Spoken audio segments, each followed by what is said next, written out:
dans le cadre de cet atelier, nous étions arrivés avec deux prismes qui étaient relativement similaires avec l'atelier précédent. C'était la question de l'open data. Et donc voilà, dans quelle mesure est-ce qu'on peut complètement libérer la donnée brute, la connaissance, dans la mesure que cela répond à notre objet social qui est la protection de la biodiversité.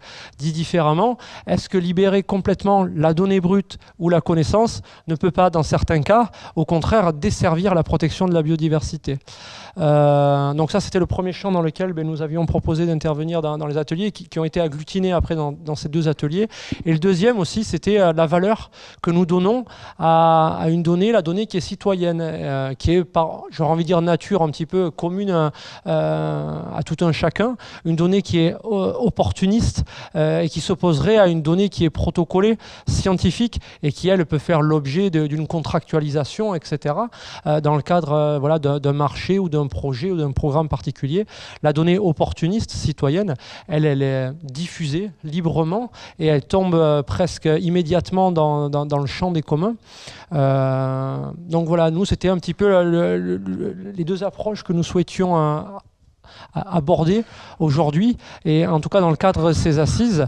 Et voilà, une problématique un peu plus générale et qui fait d'ailleurs le lien avec un autre atelier, c'est dans ces différentes approches, la place du citoyen au milieu de tout ça. Hein. Alors c'est vrai qu'ici, c'est ce que les communs de la connaissance font à la recherche. Bon, voilà, je pense qu'aussi on peut déborder aussi sur l'aspect citoyen aussi de toute cette dynamique.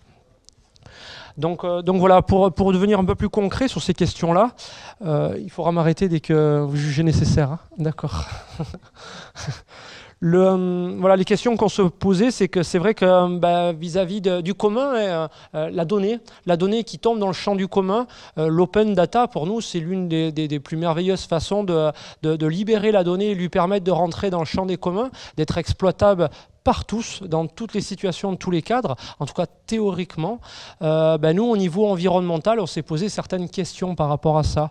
Alors c'est vrai que du côté positif, ça permet de diffuser de la donnée, et donc la donnée, potentiellement, ça permet également de diffuser de l'information. Ça permet aussi de responsabiliser l'ensemble des personnes qui vont recevoir ces données et ces informations. Ça permet aussi de nourrir la recherche, de lui fournir un support pour pouvoir développer des processus de réflexion, de réponse ou de questionnement, plus globalement. Ça lui permet aussi de favoriser les contrôles et l'évaluation. Je crois que c'est d'ailleurs un des premiers principes de la science, de pouvoir être comparé, répliqué, etc. et discuté. Voilà, il y a autant de bienfaits à ce que les données tombent dans le champ des communs, voilà, pour tous ces différents aspects. Néanmoins, nous, on s'est rendu compte que ça pouvait également avoir des inconvénients relativement significatifs. Ça va tout simplement déposséder le collecteur des données d'expertise, ou en tout cas de l'expertise en tout cas, au sens propre du terme, parce que comme ça a déjà été souligné, une donnée brute en soi-même ne veut pas forcément dire quelque chose, et à partir du moment où on veut diffuser non pas de la donnée mais de la connaissance, il faut obligatoirement avoir un processus aussi modeste soit-il, mais d'interprétation et de traitement de cette donnée pour pouvoir apporter une information. Or, aujourd'hui, on s'aperçoit qu'on est dans un système étatique qui amène, notamment, moi je vais m'exprimer par rapport au prisme des associations, donc un système étatique qui va considérer que les associations sont des petites mains qui vont collecter de la donnée, mais qu'après tout ce qui va être traitement et analyse de la donnée va être plutôt du ressort des chercheurs, des sachants et des scientifiques. Donc voilà, le fait de libérer la donnée parfois dépossède le collecteur de la donnée de toute la valeur qu'on pourrait avoir cette donnée, sachant que la valeur n'est pas aujourd'hui attribuée à la donnée en elle-même, mais la valeur elle est attribuée à son analyse. Donc voilà, ça va favoriser les phénomènes de concurrence et de pillage de la donnée, voilà, éventuellement détournement du savoir, et on peut aller jusqu'à des extrêmes, des dérapages, et notamment le brevetage du vivant. Donc voilà certaines thématiques aussi où quand on libère la donnée, et ça peut aussi, on a des résonances géopolitiques, nord-sud, etc. Comment est-ce que, en diffusant la donnée, on s'assure qu'il ne puisse pas y avoir de dérapage de ce type-là? Bien sûr également des déséquilibres dans l'équité et la réciprocité des partenariats. Comme je viens de vous l'expliquer au début, les associations sont plutôt inféodées à la collecte de données. Après, on va générer des partenariats avec des organismes de recherche et on s'aperçoit qu'in fine, on a vraiment un déséquilibre dans le partenariat où on a des sachants qui vont être rémunérés et puis des collecteurs, eux, qui font ce travail bénévolement par rapport à leur socle associatif d'adhérents, etc. Et aussi, ça va libérer de la donnée, mais de la donnée erronée. C'est-à-dire que la donnée, si elle n'est pas qualifiée dès en amont, calibrée par rapport à sa vraie représentativité, eh bien, on a parlé beaucoup aujourd'hui de fake news, mais voilà, on peut tomber dans ces travers-là de libérer une donnée erronée qui va venir polluer un processus de réflexion et de recherche. Moi, je vais vous parler d'un autre cadre, parce qu'en fait, les cadres sont très, très différents. C'est aussi pour élargir. Je vais vous parler donc de dynamique collective entre des acteurs d'un territoire qui sont regroupés au sein d'une société coopérative d'intérêt collectif qui s'appelle Tetris, Transition écologique territoriale par la recherche et l'innovation sociale, qui a la particularité d'essayer de développer un centre de recherche, développement et de transfert en plein cœur de cette dynamique d'acteurs qui regroupe des structures, donc associations, qu'elles soient d'éducation populaire ou d'insertion par l'activité économique, une collectivité locale et puis des habitants aussi du territoire qui sont sociétaires. Et dans ce cadre-là, il est évident que le faire ensemble, donc notre finalité, c'est la transition écologique du territoire et on va faire ensemble des choses et au travers de ce faire ensemble, on génère des connaissances. Connaissances qu'on ne qualifie pas forcément d'ailleurs, qui parfois sont des pratiques, des habitudes qui se mettent en place ou des règles comme ça qui émergent, mais qui sont quand même des connaissances que l'on a produites ensemble sur la manière d'arriver à coopérer autour de sujets ou autour de projets ou d'actions concrètes. Et c'est vrai qu'on sait... alors en plus, il y a des chercheurs qui participent à cette dynamique, puisqu'il y a des chercheurs qui sont eux-mêmes sociétaires de la SCIC, et puis il y a un tas de chercheurs qui sont des partenaires et qui interviennent à différents...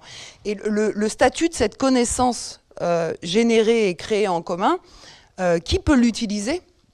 Par exemple, on génère une connaissance qui peut déboucher sur la création d'une activité, c'est-à-dire développer une ligne de dépollution de quelque chose où on peut avoir... alors, qui est légitime ? Qui est légitime au sein du collectif pour se saisir de cette connaissance et en développer, l'utiliser, parce que là, on a bien des règles différentes en ce qui concerne l'usage, l'utilisation, la gestion. Qui peut l'utiliser pour développer des activités économiques, par exemple, dessus ? Et donc, on s'est aperçu qu'il fallait qu'on se donne des règles collectivement pour dire qu'est-ce qu'elles vont être les règles, pour savoir comment on utilise.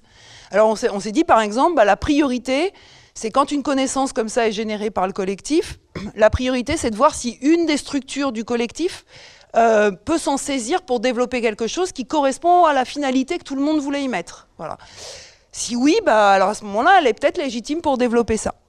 Et puis quand aucune des structures n'a envie de se saisir de cette connaissance qui a été générée ensemble, qu'est-ce qu'on en fait ? À ce moment-là, est-ce que c'est la structure collective, la coopérative, qui est légitime à développer cette activité, ou est-ce qu'on crée une nouvelle structure qui viendra dans le collectif ? Enfin, tout ça, c'est des règles qu'il faut construire. Voilà. Et si on quitte le collectif ? Est-ce qu'on part avec les connaissances du collectif ?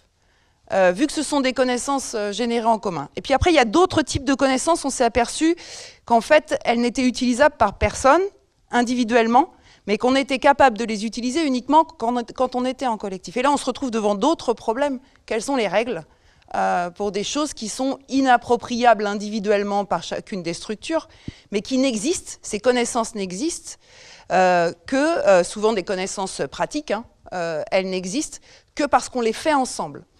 Et donc, c'est tout un champ de réflexion qui s'ouvre, auquel on n'a pas spécifiquement les réponses, mais qu'on avait envie, donc justement, de pouvoir partager aussi ça.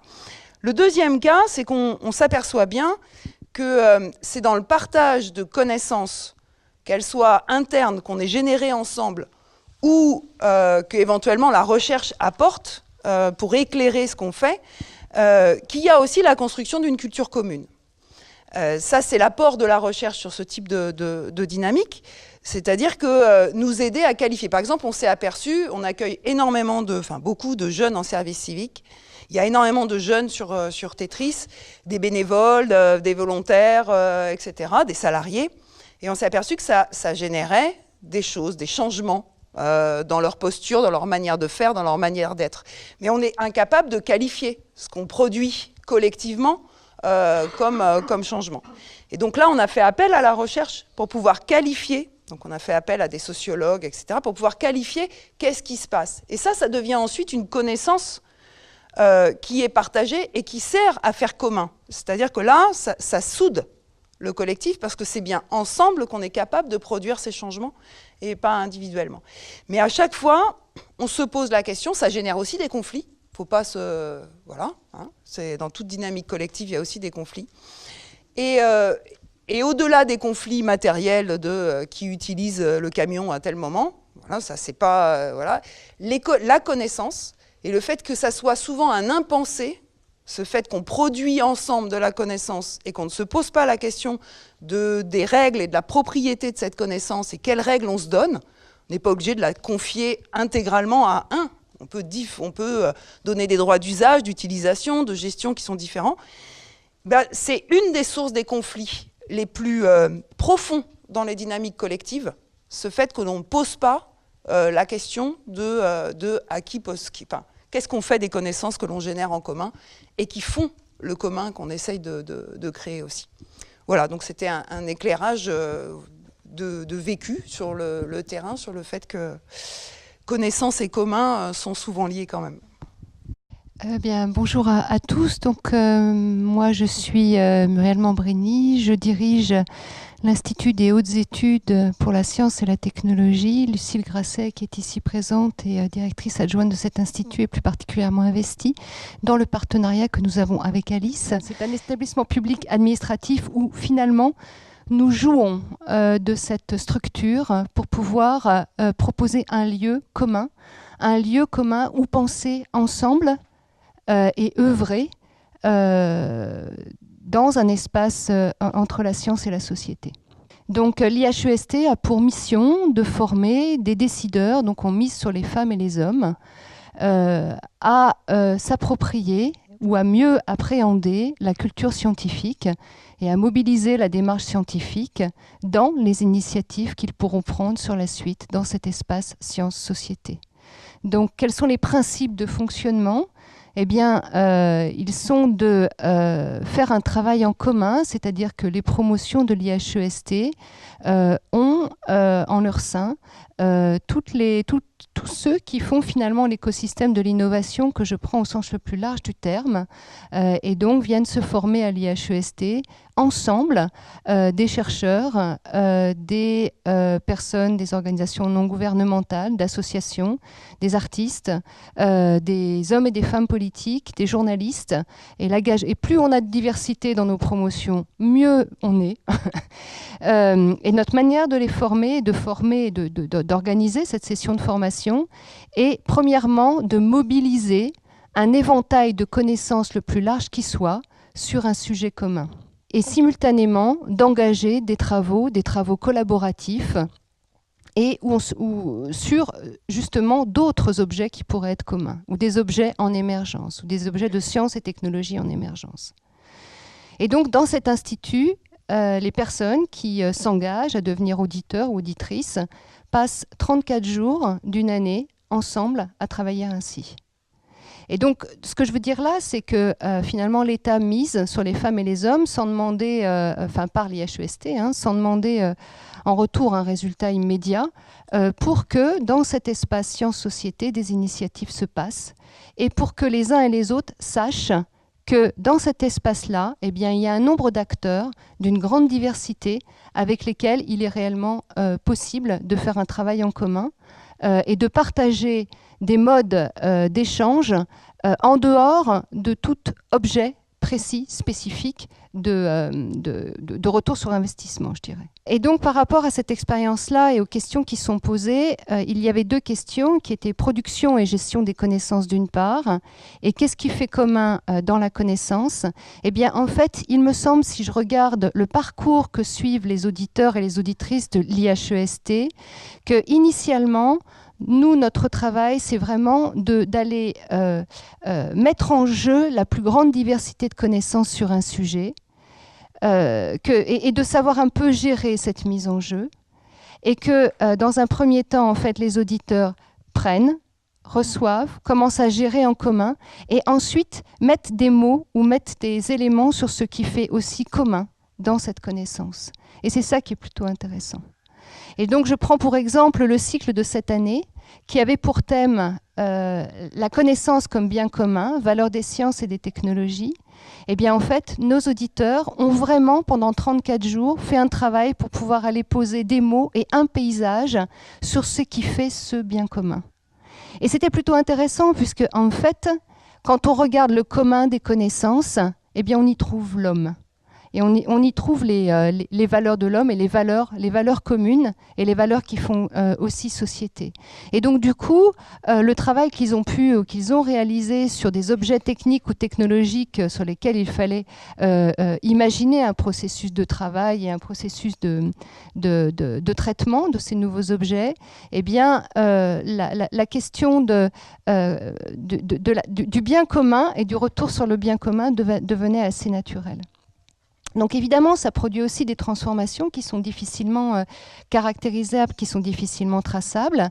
Mais la mission que se dote l'Institut, c'est de pouvoir justement en donner une forme de valeur de reconnaissance pour un bien commun, une forme de valeur de reconnaissance aussi en termes de production et de qualité éditoriale. C'était à peu près l'essentiel de ce que je voulais dire. Après, l'idée, c'est plutôt de pouvoir être dans l'échange pour savoir un petit peu ce qui s'y passe et un petit peu ce qu'on peut mobiliser.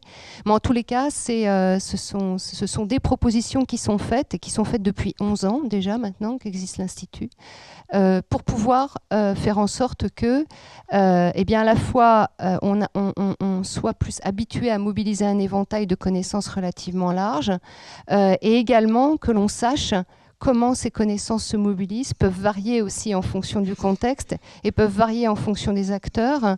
Et ce temps d'apprentissage ensemble est aussi un temps d'apprentissage de ce qu'est l'autre, de ce que fait l'autre, ce que sont les enjeux de l'autre, pour pouvoir le poser plus aisément dans la suite et dans la suite de son activité. Bonjour. Alors, avant de commencer ma petite présentation, je voudrais vous dire d'où je parle et ce qui va permettre de répondre à la question qu'est-ce qui fait commun. Dans la nébuleuse des communs aujourd'hui, et a fortiori les communs de la connaissance, il faut distinguer ce qui relève du bien commun, c'est-à-dire une sorte de synonyme à l'intérêt général qui relève d'une forme de spiritualité, une spiritualité notamment développée par saint Thomas d'Aquin. Ce qui relève du bien commun, ça a été plus ou moins esquissé en introduction, des biens communs, pardon, et pas du bien commun. Des biens communs. Les biens communs, c'est ce qui a été principalement développé par la théorie d'Elinor Ostrom, qui a montré qu'il y avait des communs qui avaient fait l'objet d'enclosures de par l'histoire, que ce soit la Terre à partir du XIIe siècle en Europe, et la connaissance. Donc Ostrom et Hess ont dit, bah voilà, la connaissance, aujourd'hui, elle fait l'objet d'un deuxième mouvement d'enclosure, et notamment à partir du numérique, parce que tout ça a rejailli à partir du numérique. Quelque part, c'est pas normal qu'on puisse pas avoir accès aux ressources du numérique. À partir du moment où on change d'échelle dans la production de la connaissance, à partir du moment où l'information devient massive et contributive, il n'y a pas de raison que la connaissance ne soit pas un bien commun. Ça, c'est un point de vue qui fait débat et qui, chez ceux qui n'en sont pas complètement inféodés, leur fait dire que ça chosifie un petit peu ce qui relève de ce qui fait commun, justement. C'est-à-dire qu'on ne peut pas considérer qu'un bien en soi est un commun, mais c'est plutôt pour ces artisans le processus qui va conduire à la définition des communs, le chemin qui mène au commun qui va faire qu'on crée du commun. Moi, je me situe plutôt dans cette perspective-là. Et je vous invite à lire des auteurs comme Dardot, Laval, Lestrade sur le travail du commun qui permettent de l'étayer. L'expérimentation que l'on a menée à Lyon, parce qu'il s'agit d'une expérimentation qui prend place à Lyon, elle s'appelle donc Coexistence, coopérer, expérimenter autrement la science, et elle rassemble des acteurs lyonnais et rhône-alpins, des makers, des chercheurs. Alors les makers, c'est plutôt des gens issus des Fab Labs principalement, des médiateurs scientifiques, des entrepreneurs, des citoyens, des artistes, et qui ont pour perspective de contribuer à produire et à valoriser les sciences en commun. Donc ça repose sur des valeurs que je vais vous énoncer. Donc il y a 3 valeurs principales. Le libre accès à la connaissance, qui présuppose qu'il y a des formes de propriété intellectuelle non exclusives, comme le brevet. Enfin, vous connaissez sans doute les propriétés dites exclusives comme le brevet et le brevetage, les effets néfastes du brevetage du vivant. Les formes de propriété non exclusives, c'est par exemple les Creative Commons, c'est l'open data, ce qu'a développé notre ami du LPO. Donc, une des valeurs, c'est le libre accès à la connaissance. Il ne peut pas y avoir d'enclosure liée à la connaissance et à l'appropriation et à l'inaccessibilité des connaissances. Deuxième valeur, c'est la coopération. Et la coopération, alors là, on va retrouver tout ce qui relève traditionnellement de la recherche participative, de la recherche collaborative. Chacun des mots peut avoir une signification à part entière, mais on ne peut pas développer là dans le reste du temps qui nous est imparti. La recherche-intervention, la recherche-action, et cette coopération se fait, comme l'a dit Muriel, avec les différentes parties prenantes, incluant forcément les citoyens. Troisième valeur, c'est la gouvernance partagée. La gouvernance partagée, elle est un des socles des communs, puisque, comme on le disait en introduction, les communs s'appuient principalement sur une ressource, sur une communauté et une gouvernance partagée qui permet à cette collectivité ou cette communauté de gérer ensemble des ressources, que celles-ci soient immatérielles comme la connaissance ou matérielles comme l'eau, l'habitat, l'espace, etc. Donc, troisième valeur, la gouvernance partagée, qui suppose des outils d'intelligence collective qui sont mobilisés à la fois dans la prise de décision liée à la structure, mais aussi dans la prise de décision, dans la gestion de la connaissance elle-même. C'est-à-dire que l'individu ou le citoyen ou les différentes parties prenantes sont invités à s'associer à la fois aux choix scientifiques et techniques, à la définition des problématiques, bien évidemment au recueil et à l'analyse de données, et voire au processus de médiation qui en découle, de médiation scientifique, valorisation socio-économique ou socio-culturelle qui en découle. Donc partant de ces valeurs-là, on s'est dit avec un certain nombre de personnes, donc l'idée a émergé à Lyon à partir d'une dynamique locale et internationale qui était portée par des gens qui étaient dans le mouvement des communs, mais qui était portée aussi par des chercheurs qui avaient besoin de faire de la recherche autrement, et puis par des entrepreneurs, makers, artistes qui faisaient partie d'un réseau. On s'est dit, bon, on va essayer de construire un tiers-espace. On ne parle pas encore de tiers-lieu parce qu'on n'a pas de lieu, mais à terme, l'idée, c'est de construire un lieu physique en plus d'un réseau d'acteurs sur le territoire. On va construire un tiers-lieu de production et de valorisation de projets transformateurs de la société, de la connaissance dans la région. Donc on accueille potentiellement tous des projets qui partagent les valeurs précitées. Et puis on va aussi créer un laboratoire d'expérimentation qui vise à tester des nouveaux outils économiques, sociaux, juridiques et méthodologiques, voire technologiques, qui permettent de rendre opérationnelles les différentes valeurs dont on a parlé précédemment. Et parmi ces outils, je vous en citerai 4 ou 5. Il y a bien évidemment les Creative Commons, donc tous les projets qui rentrent dans Coexistence, ils sont en Creative Commons. Il y a potentiellement aussi la possibilité de réfléchir avec des partenaires dans des délais assez courts sur la possibilité de valoriser la recherche d'un point de vue socio-économique autour des Creative Commons. Donc comment on crée des modèles qui ne sont pas ceux du brevet et qui constituent des modèles alternatifs. Autres outils juridiques, autres outils non pas juridiques mais plutôt sociaux et environnementaux. On promeut, à l'image de ce qui se passe pas mal dans le secteur de l'économie sociale et solidaire, d'intégrer des mesures d'impact ou des outils d'évaluation sociale et environnementale dès l'amont des projets de recherche et qui sont co-construits avec les parties prenantes. Donc ça, c'est quelque chose que l'on souhaite. On souhaite tendre vers ce projet-là avec différents partenaires issus de l'économie sociale. Ça nous semble être aussi une alternative à une des formes d'enclosure dont je ne vous ai pas parlé, que l'on considère être très très importante dans le projet, qui est que la recherche est largement inféodée à une rationalité économique et qui vise principalement le développement de la croissance et qu'on considère que ce n'est pas la seule rationalité qui prévaut dans la pratique de recherche. Autre outil que l'on souhaite mettre en œuvre, je l'ai esquissé précédemment, c'est des outils d'intelligence collective à tous les étages, si je puis dire, de la production de la recherche et pas seulement au niveau du recueil ou du traitement de la donnée comme il est coutume de le faire dans la recherche citoyenne ou dans la recherche participative.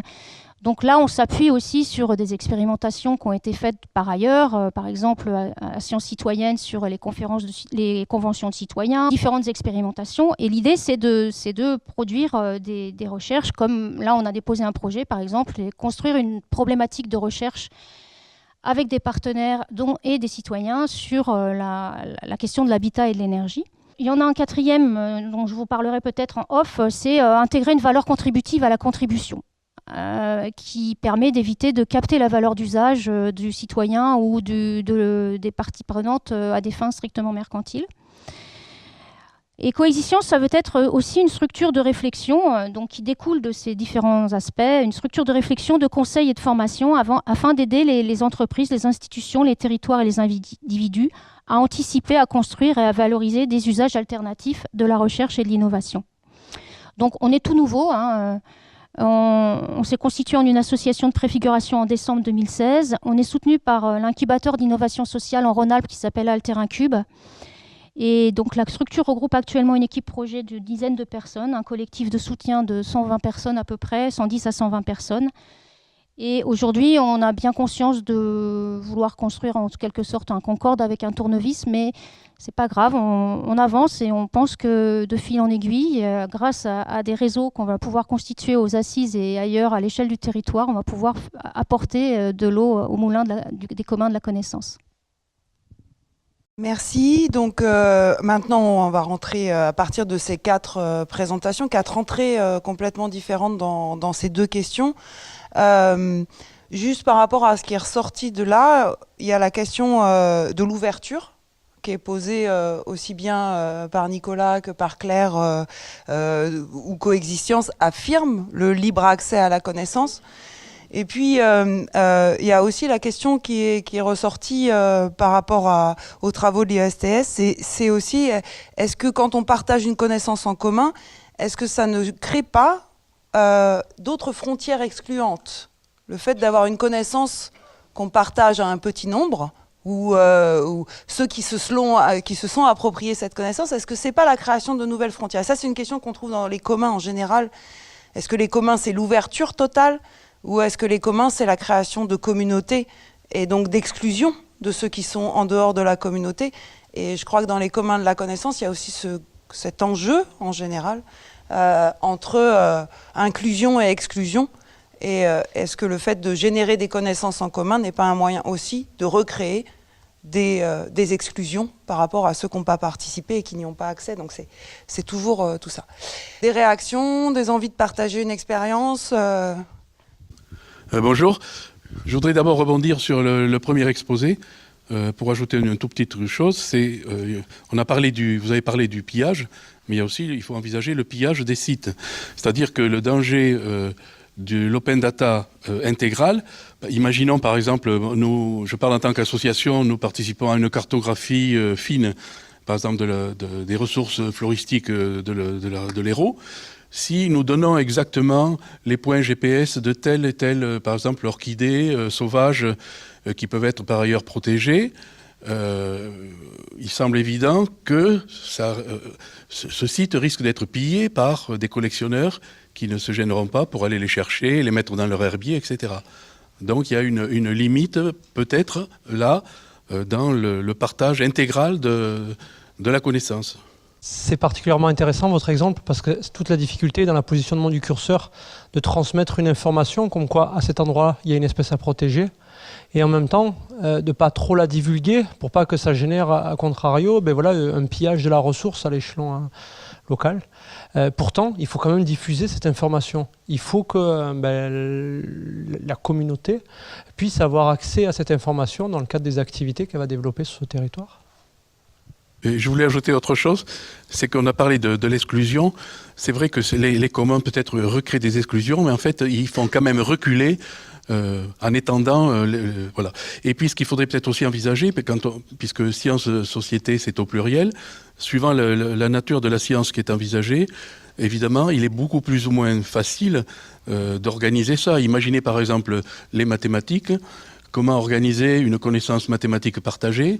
D'où vient l'exclusion? Enfin, c'est plus complexe que, par exemple, faire une communauté de mycologues ou pour partager des connaissances sur l'agroforesterie, par exemple. Non, mais très rapidement, la question, effectivement, à la fois ouverture et puis les effets que ça peut avoir sur la faune et la flore, c'est un sujet dans le domaine de l'open data qu'on entend depuis le début, je crois, de l'open data. Et là, à l'instant, je me demandais si, de la même façon que concernant les données à caractère personnel, il y a une réglementation qui va simplement interdire la diffusion de certaines données ou la possibilité d'identifier à nouveau les personnes qui seraient concernées par les dites données. On ne pouvait pas envisager à la fois d'ouvrir largement et de considérer que l'État, la société, considère qu'il y a un enjeu particulier à ce que ces espèces végétales, peu importe la faune ou la flore, soient protégées et donc interdisent ou imposent une certaine anonymisation des données en question. On peut très bien partir sur, par principe c'est ouvert, mais on considère que c'est un enjeu de société de protéger telle ou telle espèce, et donc on réglemente la manière dont ça peut être ouvert. Si je me permets juste d'intervenir, oui en effet c'est quelque peu la stratégie aujourd'hui adoptée. On a des espèces dites sensibles où on va flouter la donnée, mais par définition la donnée brute ne tombe plus dans le champ des communs. C'est-à-dire qu'il y a eu un traitement de la donnée, donc il y a eu un filtre, il y a eu une censure, et donc la donnée brute n'est plus dans le champ des communs. Elle a d'abord été filtrée, analysée, on a retenu certaines espèces qu'on a divulguées à l'ensemble de la communauté, et d'autres espèces au contraire, où on a retenu, censuré certaines informations pour éviter que la divulgation, le fait de tomber dans le champ des communs, ne soit préjudiciable à l'objectif initial qui était sa protection. Et ça, c'est un choix qui vous est propre ou c'est une réglementation qui serait à l'échelle nationale? C'est un état de fait entre justement en effet des pressions des naturalistes par rapport à différents enjeux, un cadre réglementaire étatique. Voilà, c'est une discussion, un échange, une interaction essentielle dans tout ce qui est, à mon sens, c'est vraiment ça aussi une thématique qui revient tout au long de ces assises, le besoin d'interaction, le besoin de dialogue, d'échange pour définir, pour cadrer un petit peu l'utilisation de cette connaissance quand elle tombe dans le champ des communs. Et donc c'est cette interaction avec les services étatiques qui, en fonction des territoires, va considérer qu'une espèce à cet endroit-là, dans ce cadre-là, elle est sensible. La même espèce dans un autre cadre, un autre endroit, peut-être sera moins sensible. C'est pas parce que c'est ouvert que ça constitue un commun en fait. L'ouverture, vous l'avez bien noté vous-même, l'ouverture intégrale ne fait pas la qualité d'un commun, et c'est notamment Elinor Ostrom qui le dit. Elle se réfère entre autres à la tragédie des communs qui a été divulguée par Garrett Hardin, et cette tragédie, elle prend appui sur les biens communs naturels notamment. Et Guerra-Tardine, il dit en gros, si vous donnez de la bonne herbe à des vaches dans un champ, il y a plein de vaches qui vont y aller et tous les propriétaires, tous les agriculteurs du coin vont mettre à paître leurs vaches sur le champ et puis au bout d'un moment, ça va devenir de la boue. Donc c'est ça la tragédie des communs, on ne peut pas partager, c'est pas possible. Et Elinor Ostrom, elle dit mais non, il suffit simplement de réguler les usages. Il suffit de définir des droits d'accès, des droits de circulation, éventuellement des heures, des temporalités propres à l'accès. Bref, il suffit de réguler l'usage. Eh bien, pour les données, c'est pareil. Qu'il s'agisse d'un champ ou des données, c'est pareil. Si on considère que le processus itératif ou l'usage que l'on fait de la donnée, que ce soit au niveau de son analyse, son interprétation, ça revient à la discussion qu'on avait ce matin sur l'atelier intelligence, territoire intelligible. Si ces différentes étapes de construction de la donnée, ce processus d'intelligence collective, il est régulé aussi par des droits d'usage et des devoirs, du coup, ça devient un commun en quelque sorte. Quand j'entends régulation, protection, vérification que la donnée ne va pas être utilisée pour une cause qui n'est pas celle qu'on avait au départ, je pense qu'on ne s'en sortira jamais de cette question-là. On peut aussi avoir une axiomatique. On ne démontre pas que la transparence totale est la meilleure solution, mais on a l'intuition que c'est comme ça que ça doit marcher. Parce que souvent on parle d'écosystème de l'innovation, d'ailleurs je crois que Muriel a utilisé le terme, mais on est en train de construire un écosystème de l'innovation dans lequel on dit aux producteurs primaires vous êtes propriétaire du carbone que vous avez élaboré. Et ça ne marche pas comme ça, un écosystème. Dans un écosystème, c'est pour ça d'ailleurs souvent quand des industriels me parlent d'un écosystème, je leur dis n'oubliez pas que dans un écosystème, ceux qui sont au-dessus, ils mangent ceux qui sont au-dessous. Ils ne mangent pas les déchets de ceux qui sont au-dessous, ils mangent ceux qui sont au-dessous. Donc voilà, il y a des questions quand même qu'il faut qu'on creuse là. Je me rappelle, alors j'ai la chance de faire partie du comité d'éthique et de déontologie de l'IRSN, Institut de radioprotection et de sûreté nucléaire. Et un jour, j'ai repéré un article dans Le Monde d'un chercheur qui disait, un épidémiologiste, qui disait l'IRSN n'a pas voulu me donner des données de pollution radioactive de l'environnement pour faire mes études. Et du coup, tout le monde critiquait l'IRSN qui n'était pas transparent. Et donc, j'ai interrogé l'IRSN qui m'a dit, parce qu'en fait, on lui a demandé quel était son protocole, on lui a demandé ce qu'il voulait faire, et on a compris que c'était un mauvais épidémiologiste, et qu'il voulait répondre à une question à laquelle les données ne permettaient pas de répondre. En gros, il aurait fallu avoir des données individuelles, ce qu'il ne pouvait pas avoir, et il voulait faire des élucubrations sur les risques individuels d'avoir un cancer à partir de données territorialisées collectives. Il ne pouvait pas. Ils disent donc du coup on a refusé de fournir les données. L'avis du comité d'éthique et de déontologie a été de dire vous deviez fournir les données parce que vous êtes transparent et parce que tout le monde y a droit et parce que rien n'exclut qu'un jour vous tombez sur un épidémiologiste qui est plutôt plus intelligent que vous. Inversement, c'est à vous de communiquer sur l'usage qu'on peut faire des données, ce que vous pensez de l'usage faire des données, mais sûrement pas de les censurer. Alors voilà, je me pose la question, il vaut peut-être mieux dire, attention, là, il y a un habitat à orchidées, il y aura peut-être quelques collectionneurs qui viendront les récupérer. Il y a peut-être des gens, au contraire, qui essaieront de comprendre pourquoi un habitat à orchidées, ça produit des orchidées et pourquoi c'est quelque chose à protéger, etc. Peut-être qu'on pourrait avoir un axiome que la transparence est vertueuse, même si ça ne marche pas toujours. Moi, je vais sortir de la question des données, en fait, pour revenir à... ce pourquoi je suis venu à cet atelier, c'est ce que l'économie, les communs de la connaissance font à la recherche. Et vous avez beaucoup parlé de données de participation. J'ai pas entendu.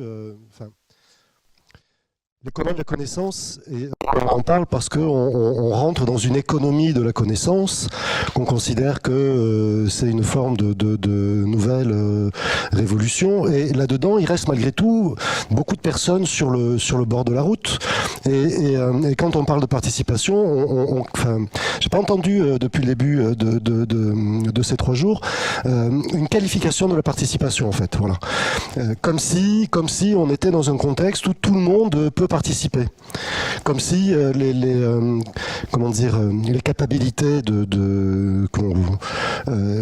les possibilités de faire étaient acquises à tout le monde. Et là, on échange comme si tout le monde était capable de collaborer avec la LPO ou avec vous, monsieur, comme si tout le monde était capable de participer à un projet de territoire. Et encore au-delà de ça, de comprendre ce qu'elle a donné, ses propriétés, ses possibilités d'utilisation, de gestion, etc. J'ai un sentiment de réflexion un peu hors sol.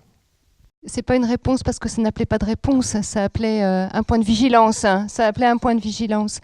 Mais moi, je me dis que finalement, sur la question des communs, en tous les cas, là où on en est arrivé du travail qu'on a pu faire, il y a de grandes variations permanentes sur cette notion de commun. Et on a l'impression de l'attraper et après il repart. Donc il y a une grande variation et il y a une grande... il y a de grands effets du contexte, y compris du contexte des connaissances qui nous environnent pour pouvoir le capter. Mais on peut peut-être se dire que la question du commun, c'est aussi une question de lieu commun, c'est aussi une question de formules et de formules de travail en commun. Et il me semble que des discussions, il ressort aussi que c'est des questions aujourd'hui, plus qu'hier, je pense, de formes de coopération entre les différentes possibilités de production des connaissances. Et la manière d'y mettre en fait à la fois des lieux et des formules de travail pour pouvoir le faire et le faire correctement, si j'ai un point de vue plus généraliste. Et l'autre élément, quand tu dis, Eric, l'écosystème, c'est ceux qui mangent les autres, c'est une partie des activités de l'écosystème. L'écosystème, c'est aussi du vivre et de l'équilibre ensemble, connaissant, il y a des flux et il y a des orientations des flux. Donc après, il y a un travail de maîtrise à avoir sur les orientations des flux. Mais c'est aussi ça. Et moi, je fais très attention à l'usage du mot transparence.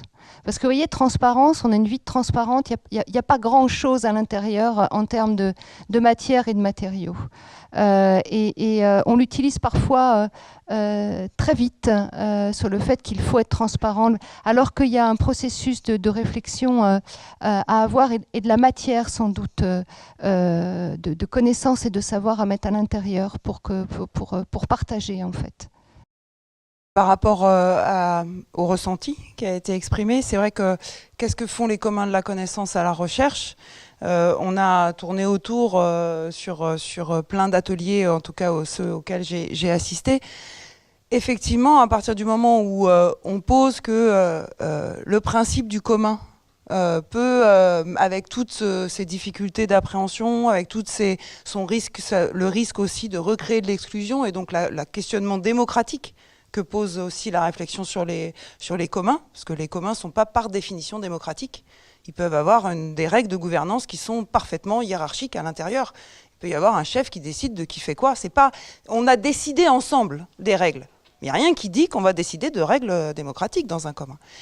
Et donc cette question des communs par rapport à la démocratie, et donc aussi comment ce commun de la connaissance, ces connaissances en commun, vont être accessibles et rendus accessibles à tout le monde pour que le plus grand nombre se sente légitime à participer. Donc la question de la légitimité et de l'accessibilité c'est là où il y a le raisonnement effectivement sur la démocratie à l'intérieur des communs. C'est aussi que pour moi ça ne peut pas être délié du rôle d'éducation populaire dont doit se saisir la recherche. On ne peut pas parler de commun de la connaissance, de connaissance en commun, s'il n'y a pas une évolution des postures des uns et des autres, et qu'il n'y a pas aussi un rôle non pas seulement de transmission, de transfert de ces connaissances, mais d'une réelle démarche d'éducation populaire des chercheurs, de façon à emmener et à élargir l'accessibilité à ce qu'ils font. Et ça, pour moi, c'est une des questions centrales, effectivement. Nous, dans Tetris, on va le faire par des modes, des after-work de la recherche, c'est-à-dire qu'on va On va faire des temps, en fait, différents. Des fois, on ne met surtout pas le mot recherche, ni colloque, ni tout ça, parce que sinon, il y a des gens qui ne se sentent pas directement pas légitimes à venir. Des temps où il va y avoir à la fois des chercheurs, etc., autour d'une question. Et on va essayer de travailler les temps sociaux de ces rencontres, et puis de travailler les questions qui sont posées de façon à ce qu'il n'y ait pas, en essayant de faire tomber le maximum de barrières de légitimité à l'entrée. Voilà. Mais il y en a toujours. Et donc, c'est ce rôle aussi d'EducPop.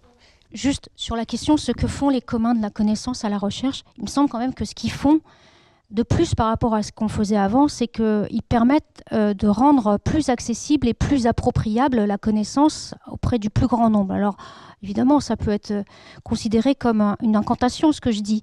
Mais néanmoins, quand on remet en cause les droits de propriété intellectuelle exclusifs, quand on promeut des formes de démocratie participative, incluant la prise en compte de savoirs traditionnels et la prise en compte de savoirs micro-locaux, y compris des gens qui n'ont pas forcément accès au savoir académique, aux moyens d'outils d'éducation populaire, ça me semble quand même être une plus-value par rapport à des formes d'enclosure. J'utilise à dessein ce mot parce qu'il est structurant dans l'histoire des communs. Ça me semble être des formes alternatives quand même aux enclosures de la production de la connaissance telles qu'elles existent aujourd'hui. Et remettre, par exemple, intégrer la production de savoirs locaux, micro-locaux, savoirs traditionnels dans les processus instituant de la connaissance, ça me remet en question la place de la recherche, la place du savoir académique. Et aujourd'hui, parce que la connaissance a changé d'échelle, parce qu'elle croît en étant partagée et que le numérique nous a montré qu'elle pouvait le faire, on est dans des situations où chacun revendique d'avoir une place dans cette production de la connaissance. Et c'est un des enjeux des communs de la connaissance que de donner cette place dans le circuit de la production.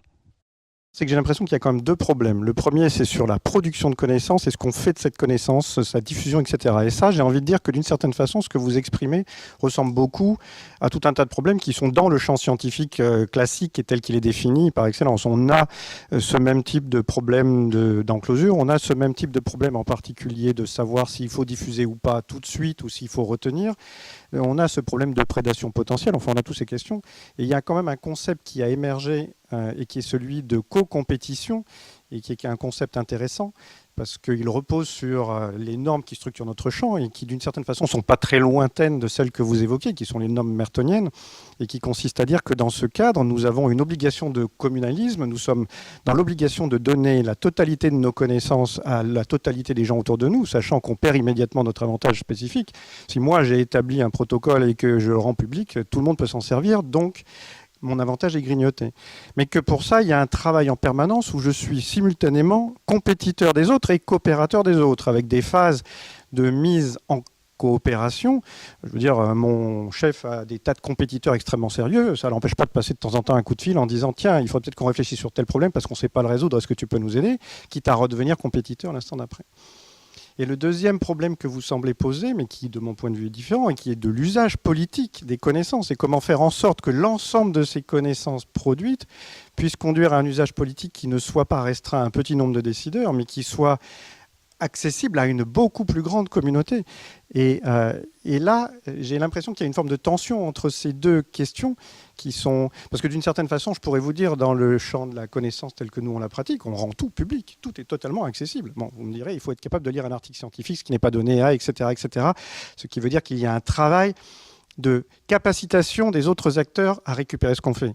Un brevet est public. Par définition, un brevet, c'est une enclosure parce que ça interdit l'usage. Mais en revanche, c'est ce qui rend la connaissance publique, puisque dans un brevet, vous devez rendre public la totalité des processus que vous avez mis en œuvre pour obtenir. Donc il y a bien une différence entre l'accès à l'usage de la connaissance et l'accès à la connaissance elle-même. L'accès à la connaissance, il est totalement public. C'est l'accès à l'usage et à la possibilité de s'en servir qui est peut-être problématique. Et donc c'est dans ces deux notions de commun où je ne suis pas toujours sûr de voir où se situent les enjeux. Voilà. Et enfin... Si, juste un dernier point, qui est que nous, on a notre problème, et qui risque de devenir le vôtre, qui est que de plus en plus, on nous demande de rendre accessibles des données pour en faire du traitement qui ne sera plus du traitement humain, qui va devenir du traitement de plus en plus de métadata par des machines qui d'ailleurs sont même plus algorithmiques, elles sont auto-apprenantes, ce qui veut dire qu'il y a un échappement complet de l'exploitation des données, y compris à toute intelligence humaine, et que je pense que ça, c'est aussi une frontière dans l'idée de commun qui commence à devenir perturbante. Par rapport à l'accessibilité aux publications, à la diffusion des connaissances des scientifiques, et vous avez souligné notamment le fait que la plupart de ces publications sont payantes et que si jamais vous ne rentrez pas dans une démarche commerciale et mercantile, vous n'avez pas accès à ce savoir. Et le fait aussi que l'évaluation de la recherche aujourd'hui n'intègre pas complètement, en tout ou partie, je ne sais pas, la vulgarisation. Et donc l'accessibilité à tout public, voilà, au savoir, à la connaissance. Et il me semble que là, il y a encore peut-être des marges de progression. Les caractères utilisés pour écrire et les langues. Parce que sans écriture et sans langue, on ne peut pas avoir de connaissances. Ceci est basé sur en fait les normes. Or, dans tout ce que nous avons discuté, le mot norme et le mot standard n'est pas apparu. C'est le commun de base.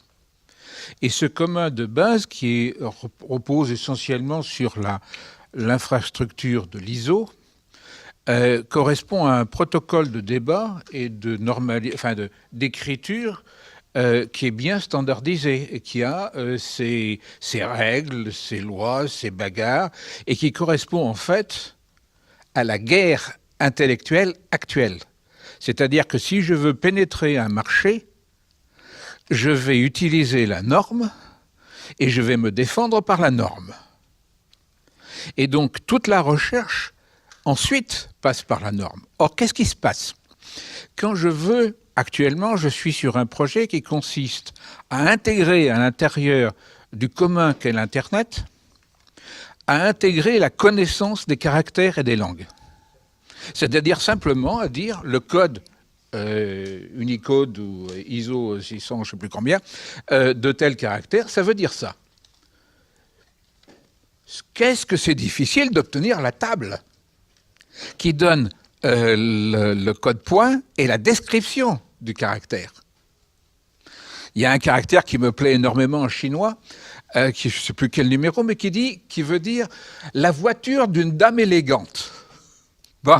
Pour essayer d'en faire quelque chose que j'appelle un polynème, c'est-à-dire un mot vedette, c'est-à-dire un titre qui va pouvoir être exactement le même synonyme dans toutes les langues du monde, de façon à ce que quand je fais des big data sur la voiture de la femme élégante chinoise, ça puisse être lu en français, en norvégien, en bambara.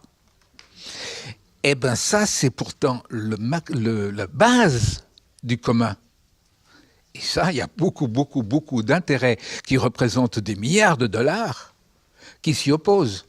Alors, on se retrouve face à face avec quelque chose qui est très intéressant qu'on a vu hier dans le débat, sur le débat. C'est que actuellement, le commun est en train de se stabiliser sur deux façons de voir les choses. Sur Wikipédia, c'est-à-dire quand je suis en train de discuter quelque chose, je fais un lien sur Wikipédia et il y a un commun, je dirais, fait ensemble, qui permet d'avoir une explication. Et puis sur Google, je vais chercher dans Google le mot. Et ce qui est intéressant, c'est que Wikipédia a une approche scientifique, en ce sens qu'il est contestable. Et Google a une approche, je dirais, populaire, en ce sens qu'il est statistique.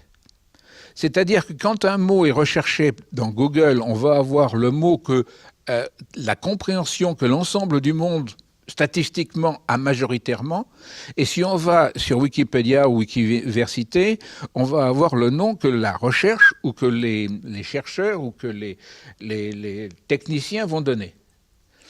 C'est, je dirais, la base même du commun.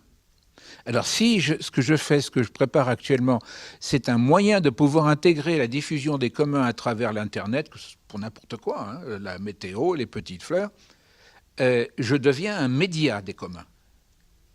Et bien là, je n'ai pas de droit. Donc les questions, de toute façon, qu'on les appelle normes, qu'on les appelle règles, parce que là, ça va encore, c'est une question de vocabulaire, normes, règles, etc. Mais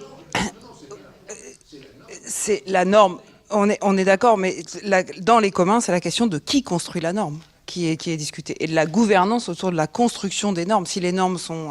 Alors, il y avait une autre question, madame. J'ai entendu le monsieur de la Ligue pour la protection des oiseaux qui disait que les associations sont bénévoles, souvent ce sont des personnes bénévoles qui vont collecter des données, et ensuite ces données vont être utilisées par des chercheurs qui sont, eux, rémunérés, reconnus, légitimes pour exploiter ces données. Et je voulais juste, je pense là depuis le début, à l'exemple emblématique de la lutte contre le VIH-Sida, où vraiment, effectivement, il y avait donc les médecins,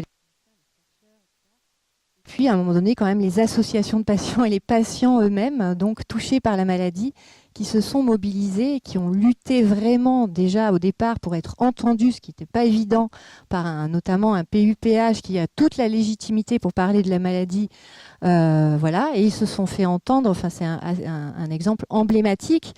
Et ils ont co-construit avec les chercheurs les protocoles de recherche, et ils ont eu le culot certainement, parce que dans l'urgence de la maladie, parce qu'à l'époque on en mourait, de dire on comprend rien à votre protocole de recherche, personne ne comprend rien, vous allez faire un effort pour vulgariser effectivement et partager ces connaissances pour que le patient qui inclut un protocole puisse vraiment signer un consentement éclairé, comme on dit souvent. Éclairé, je suis d'accord, il faut faire des efforts de vulgarisation pour vraiment informer les personnes. Et je trouve que c'est un exemple qui... Enfin, voilà, je suis un peu triste quand je vous entends. Je me dis, il faut que cet exemple-là, c'est-à-dire que la recherche doit écouter les associations ou les patients ou les usagers ou les personnes qui s'intéressent aux oiseaux, même s'ils ne font pas partie des associations de patients, il faut écouter. Il faut les écouter. Et il faut qu'ils intègrent justement ces domaines de recherche. Ils ont une vraie légitimité. Je pense que c'est le cas. Enfin, en tout cas, pour les... Même si c'est parfois compliqué, mais il me semble que quand même les programmes qui sont coportés par des chercheurs et des assos naturalistes, enfin les naturalistes qui collectent de la donnée sont entendus et prennent part aux réflexions qui peuvent être menées. Et ces recherches, elles sont faites dans un but commun, soit parce qu'on aime la nature et que c'est notre activité de loisir, entre guillemets, soit parce qu'on a décidé d'en faire son métier, on a eu la chance d'en faire son métier et qu'on travaille à sa protection. Donc je pense que c'est le cas. Et après, c'est peut-être un peu moins... le militantisme est peut-être un petit peu moins fort, ou en tout cas moins mis en avant que dans le cas des malades du VIH. Mais il me semble que c'est une cause commune identique et que on va... Pour le coup, on est dans le commun, quoi. Alors en effet, c'est le cas sur beaucoup de projets. En revanche, on a un système étatique aujourd'hui, encore une fois, je reviens à mes propos initiaux, qui a tendance à cantonner les associations à de la collecte de données dans un cadre bénévole et gratuit, et orienter l'analyse et le traitement de ces données vraiment par des institutions reconnues de recherche. Pour des questions globales du réchauffement climatique ou des questions beaucoup plus locales, même parfois de l'expertise à l'échelle de la parcelle par rapport à des enjeux, des impacts environnementaux, etc. Et donc on se rend compte que au travers de ce système, il reste aujourd'hui à ce jour, il perdure et voire même il se renforce un risque à ce que les experts naturalistes associatifs soient un petit peu dépossédés de leur capacité d'expertise. Alors ça ne veut pas dire qu'ils ne l'ont pas, ils ne la font pas valoir, mais ça veut dire qu'on a un système qui se structure de façon à ce que les associations, les sciences participatives, etc., déconnectent le travail. Et c'est en ça que nous, aujourd'hui, nous militons justement pour garder cette main sur l'analyse des données, sur l'expertise des données, sur la valorisation des données, sur la diffusion, la vulgarisation des données, y compris pour des chercheurs. Et c'est vrai que ce travail, on le fait en partenariat. Et je pense que ce qui est important dans toutes ces dynamiques-là, c'est l'aspect co-construit. On a une communauté qu'il faut définir à un moment ou à un autre, et cette communauté doit interagir du début jusqu'à la fin, voilà, dans le cadre de la diffusion de cette connaissance. Et c'est vraiment important. Encore une fois, malheureusement, aujourd'hui, il existe des réalités financières qui font que, voilà, parfois, un système, une institution avec des liens étatiques importants aura de facto beaucoup plus de facilité à engager un travail structuré, pérenne, financier, etc., qu'une association, qui plus est lorsqu'elle porte des mouvements militants et qui vont à l'encontre parfois de certaines politiques, etc. On se retrouve sur les enjeux politiques de tout à l'heure. Oui, justement, pour terminer, à l'ANRS, l'Agence nationale de recherche sur le sida, justement, les associations ont intégré le conseil d'administration et voire le conseil scientifique. Donc c'est comme ça qu'on peut se faire entendre, je pense, en tant qu'associatif. Et puis après, il y a la question de la reconnaissance de certaines associations comme légitimes à, et pas forcément à toutes. Oui, il y a quand même un point qu'il faut évoquer, c'est aussi la nécessité pour le décideur politique d'être objectif, ce qui est loin d'être facile. Alors d'abord, il y en a tout un tas qui sont corrompus, mais parlons de ceux qui ont vraiment envie d'être objectifs, et il y en a plein. Parce que ce que vous dites au nom d'une association, on veut bien le reconnaître comme vertueux, mais un industriel de la pharmacie, il va réclamer aussi d'être celui qui a la compétence, qui a les données, et qui ne veut pas les donner pour que d'autres les utilisent parce que c'est lui qui fait. Il va demander la même chose que vous. Parce qu'il est porteur d'un intérêt qui est un intérêt financier, et vous êtes porteur d'un intérêt qui est un intérêt de protection de la nature. Alors évidemment, le vôtre est plus sympathique, mais au fond, pour le décideur, c'est un peu la même chose. C'est de se dire, est-ce que je ne suis pas en train de me faire vendre quelque chose qui n'est pas complètement objectif parce que ces gens-là ont un intérêt, qui a un intérêt vertueux, mais qui est quand même un intérêt, et donc qui va aller contre l'intérêt général. Et c'est quand même une question très très difficile à résoudre quand on est du côté du décideur. C'est pour ça qu'on essaye de trouver des passerelles, et qu'effectivement, dans la co-construction, le dialogue permet de prendre en compte les questions posées par le monde associatif et par les protecteurs de la nature, mais il y a des instances qui essayent d'objectiver ça dans le débat pour préparer la décision, et qui veulent être un peu indépendantes de tout ça. Ce que l'on est en train de dire, c'est qu'en fait, il y a deux classes de recherche. Il y a la recherche de l'État et il y a la recherche des usagers ou du peuple. Et que donc, en fait, on a la recherche libre qui est absente. Et elle est absente parce que le libre, la société civile, ce que l'on a pu développer un petit peu dans les logiciels libres, n'a pas encore trouvé le moyen de son auto-équilibre financier. Et je pense que c'est par là qu'il faut rechercher, c'est-à-dire constituer un centre national ou de la nouvelle recherche libre, c'est ce qu'on propose, qui va trouver son financement indépendamment de l'État, qui utilise l'impôt, et indépendamment de l'industrie, qui utilise le bénéfice. Aujourd'hui, la recherche libre, en effet, elle n'existe pas.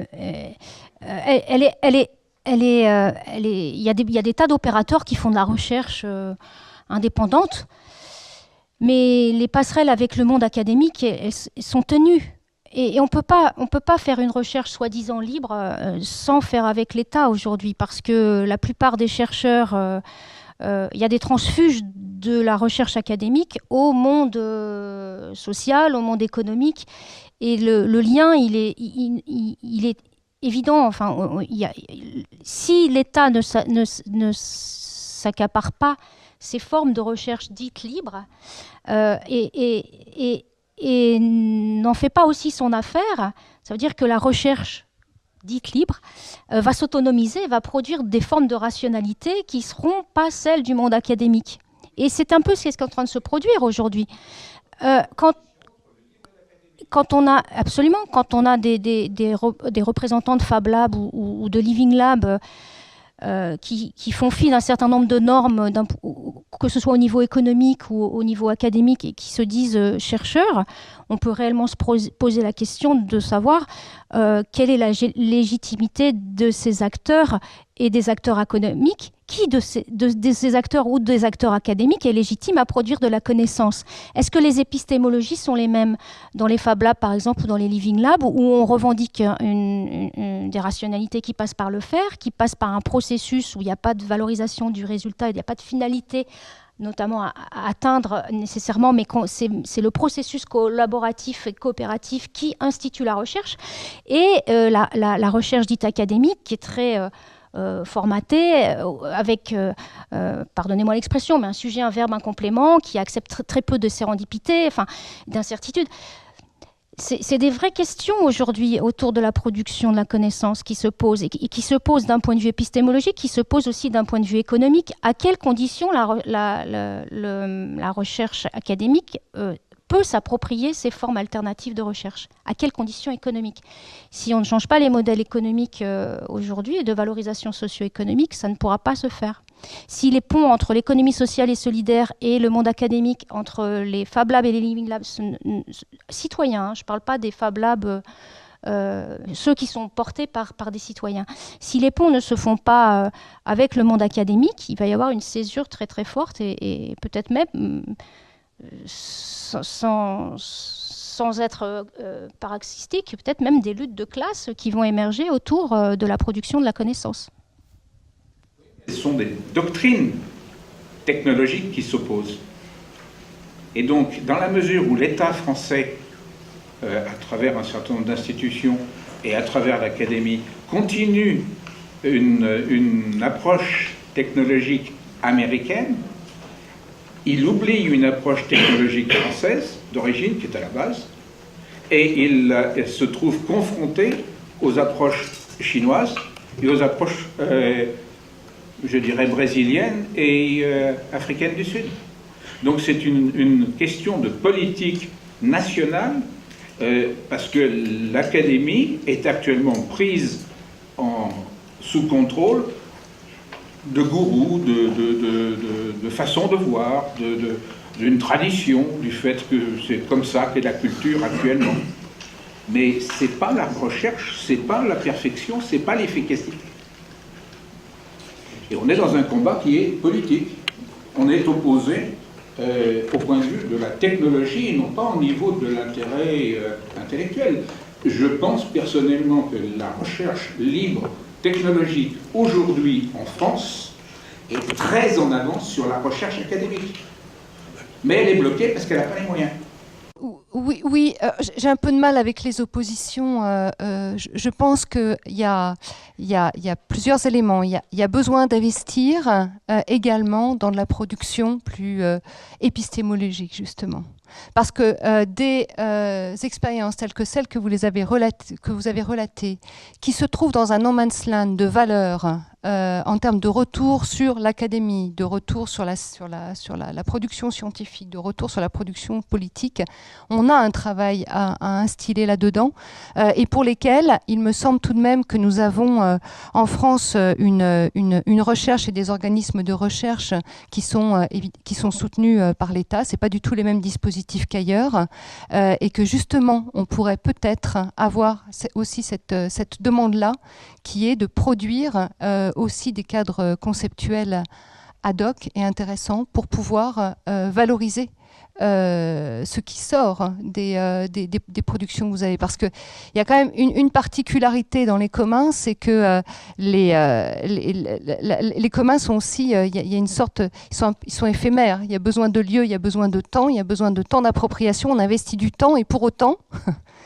on n'arrive pas à valoriser ce qui se passe derrière. Donc il y a quand même une grande exigence à avoir là-dessus, et à reconnaître qu'on a peut-être un dispositif qui peut être favorable à accueillir cette exigence-là et à la transformer. Ça, c'est le premier point. Et le deuxième point, il me semble qu'il y a beaucoup de façons de faire de la recherche, il y a beaucoup de façons de produire de la science, et que c'est intéressant de voir cette diversité. Il y a des chercheurs qui, effectivement, restent dans des modes de production plus classiques. Il y a des chercheurs qui s'investissent aussi aux côtés d'associations, et il y a des chercheurs qui font le lien entre associations et domaine académique. Et je crois que c'est important aussi de le voir, de le reconnaître et de le pointer, parce que c'est aussi des moments et des moments dans une carrière ou dans des carrières de chercheurs tout académiques qu'ils puissent être, qui peuvent être importants et qui ensuite peut régénérer et nourrir et ressourcer, compte tenu aussi du tissu associatif que l'on a, nos institutions.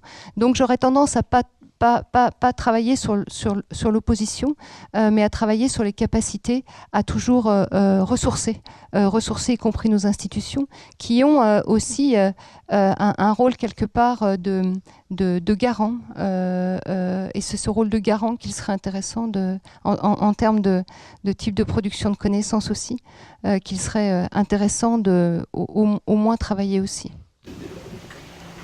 Juste, on va prendre une dernière question, juste pour réagir à tout ce qui a été dit pour ma part. Moi, effectivement, cette idée que le chemin, c'est-à-dire la manière dont on fait les choses par cette coproduction de connaissances ou ces coopérations, hein, mais si on peut aller jusqu'à la coproduction, c'est encore mieux.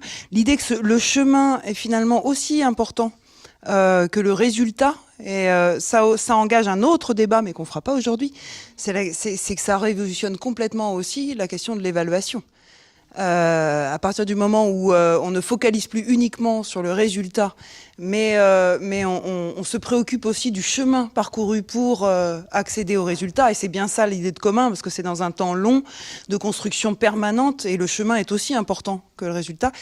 Et ben, c'est tout un autre champ d'évaluation qui s'ouvre, et là il n'y a pas les outils non plus. Voilà. Je voulais dire qu'au niveau de l'informatique, je pense qu'il n'y a pas d'opposition, parce qu'en fait, le logiciel libre, il est fait par les informaticiens, souvent dits académiques.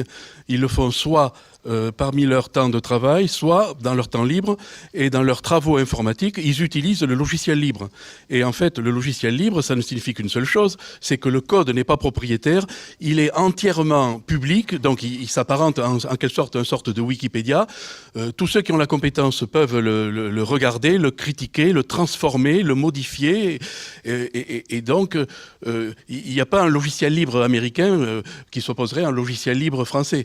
En fait, quand un logiciel est libre, c'est que finalement il est non propriétaire, et donc il est utilisable, modifiable, sans payer, gratuit, c'est la cerise sur le gâteau, par tout le monde.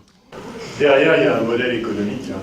Le modèle du libre, c'est le logiciel fait partie d'un ensemble qui est un commun, et ce que les gens, les professionnels vendent, c'est leur savoir-faire qui consiste à répondre aux besoins de leurs clients. L'autre modèle, c'est on capitalise sur le code qu'on a développé, et ensuite on récupère la rente qui consiste à vendre des licences. C'est un modèle de rente vis-à-vis d'un modèle de travail, et c'est presque une opposition entre une économie marxiste, ce qui ne veut pas dire russe ou chinoise, et une économie capitaliste. Bon, je vous propose de conclure quand même cet atelier, puisqu'il faut qu'on respecte le temps. Atelier très riche, bien sûr, comme à chaque fois, on n'est pas resté centré exclusivement sur les questions posées. On a quand même débouché à la fin sur la question politique, qui nous renvoie aussi à la question des choix. Dans ce qui a été échangé quand même dans tout, il y a quand même la question des choix subis ou des choix réellement choisis. Et il y a toute une partie aussi de ces débats, en fait, qui sont un des enjeux, c'est d'augmenter les choix réellement choisis, que ce soit des choix d'orientation de recherche, des choix de manière de faire la recherche, libre ou pas, de partage des connaissances ou pas, et donc autour de la technologie aussi, il y a quand même cette question de choix subis, soit réellement choisis.